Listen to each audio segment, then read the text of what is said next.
My favorite thing about the sales industry, like I know we're all in the real estate industry, for me, the sales industry, because of that reason that you don't have the ceiling. And I know why a lot of real estate agents, I think, get into the business. It's more because we hear this all the time, right? I don't want to have a boss, but then they come to realize that they do have a boss, and that boss sucks. Yeah. It's the one in the mirror.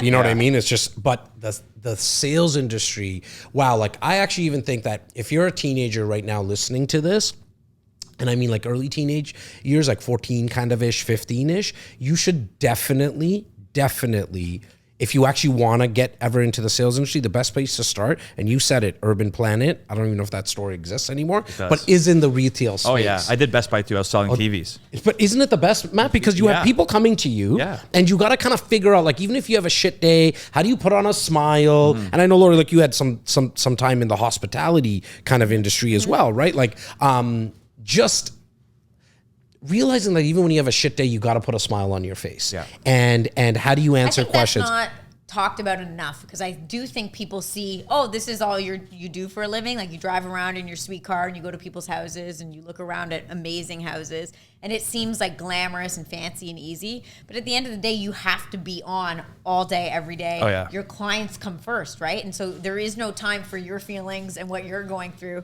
when a client is dealing with you for their biggest investment of their life, usually. So going back to you now, Matt, like those first couple of years, because a lot of our listeners are real estate agents and salespeople at large, entrepreneurs. I would say about 50%. And then the other 50% are kind of investors. And so we'll touch on that as well, a little bit about the market. Did you spill some water on the couch, Laura? Yeah, it's all good. So I'm the first person you know it comes from on the couch. It comes from water stains. Yeah. Careful. Yeah, good thing it wasn't It evaporates. a glass of red wine. We asked Matt if he wanted some vodka or beer. He said no. And I'm actually happy you said no, because then Laura would have said, I'll have a glass of wine. 100%. And that fucking thing would have been a glass of wine and not water. Yeah, there you go. You're welcome. Matt, first couple of years, like how did you kind of just navigate through the business, man? Well, for me, it was all the self-development initially, like the mindset stuff. Like that was what I had to get that right first. Where'd you go for it? Sorry? Like where'd you get it from? My friends started to, like, certain friend group, like I have multiple, right? Yeah. But I started to really resonate with certain conversations with guys that were like starting to read books and stuff like that. So I started to do the same. Rich Dad Poor Dad was the first, and my buddy sent me some online version. I was reading it off my, I don't even know what at the time, tablet. Yeah. And just like, holy shit, like a liability and asset. Like I was just about to pimp out my car. I was just about to. And because you were watching Exhibits Pimp My Ride. Yes. I closed all the forum like tabs. I'm like, no more, no rims, no exhaust, no intake, none of that. So, I started to just self-develop. Rich Dad Poor Dad, Power of the Subconscious, all that. So initially, for me, it was training myself to believe that I could be a very good real estate agent, like breaking through the barriers. I started the whiteboards. I had the goals everywhere. I had the vision boards, like all that stuff. When I really, really had no confidence that I could do it, I was just forcing myself to, like, it's possible, it's possible, it's possible. And in terms of the actual inside of the business, I was piggybacking off anyone I could have, like all the guys in my office that were doing well. I'm like, I want to talk to him. I'm like, let me go to open houses. Do you need any help with showings? Like I was doing everything I could. And I started on social media early. Although my broker, shout out Joe, he's the best, my mentor. Although he's like, Matt, don't waste your time. Like, go pound the doors, go pound the phones. He's like, you're never going to do a deal off Instagram. Like, you're wasting your time. When people tell me I have to do things, I do it. Yeah. Even harder. Yep. So I did that. You get that chip on your shoulder. Yeah. I always talk about having Pringles on my shoulder too, like a box of Pringles. For me, it's an all-dressed chip. Oh, is it? All right. Yes. All right. That's a good chip. I love all-dressed. Shout out all-dressed. Yeah. But I was doing the cold calling, I was doing the farming, I was doing the door knocking, I was doing my duties. But what really helped me excel was people noticing, like, this guy's in the business. Yeah. And I was trying to be more and more consistent with online presence.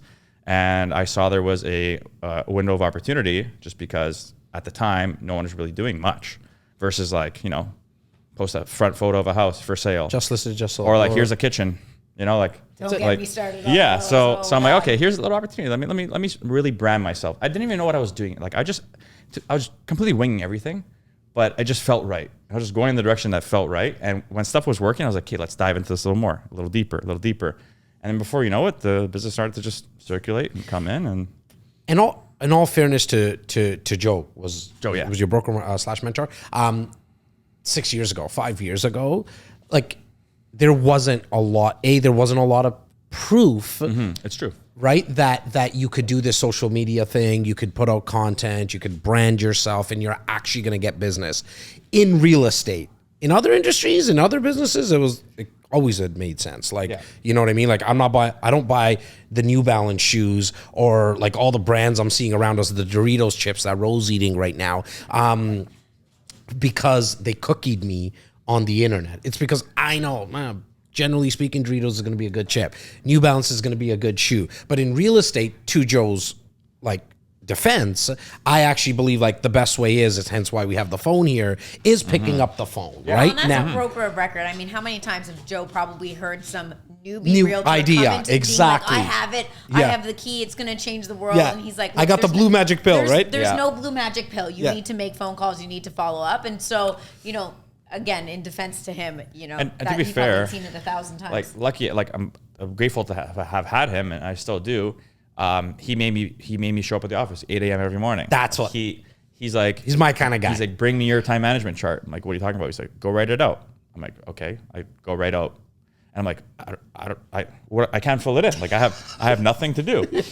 So he's like, I need every hour. I just sat there so aimlessly. Every hour I need tasks. I need to be doing something. Whether it's like, you know, you're pounding the phones here, you're doing your follow-ups here, you're doing your pop-bys here, you're doing your visits here. He's like, fill up your day. And then he's like, okay, now start your day. Come in tomorrow 8 a.m. and do this. So he had me doing the things. Now, did you do any of the did you start with leases? Like what did you start with? Or was it like, I get the calls and everything that Joe was telling you, like who were kind of your first set of clients? My hair clients. Yeah, so I was still cutting love hair, it. and I was planting seeds the whole So time. what did you actually do with them? Because like this is something that people really need to hear. Well, I was being proactive. Like as I was getting my license, everyone knew I was getting my license. Right. So you're cutting people's hair. Yeah, I'm just the wealthy seeds. barber. Like, hey guys, get my real estate license. Hey, I know I told you 14 times, but I'm getting my real estate license. And then I'll be like, hey, guess what? They're like, you're getting a real estate license. I'm like, you're trained, you're good to go. But yeah, and then when I got it, I just, you know, people would naturally I'd pick up a phone, I'd talk to a client, and people would ask questions. And having those conversations, it was just, I was, you know, sharpening my tools and my skill set while cutting hair, planting the seeds. And before you know it, someone comes in, he's like, you know what? Me and my girlfriend want to rent this place. Okay, let me help you. Or someone came in, you know, I remember one of my first big purchases was $1.2 million. It was my hair client. He's like, the realtor my parents are using, she's just not doing anything. I'm like, well, I'm not the type to step on toes, but you know, if you want to give me that chance, I'm young, I'm hungry. I don't have much going on right now. Like, you get all my efforts. He's like, okay. They switch over to me, bang, got the deal done. First year.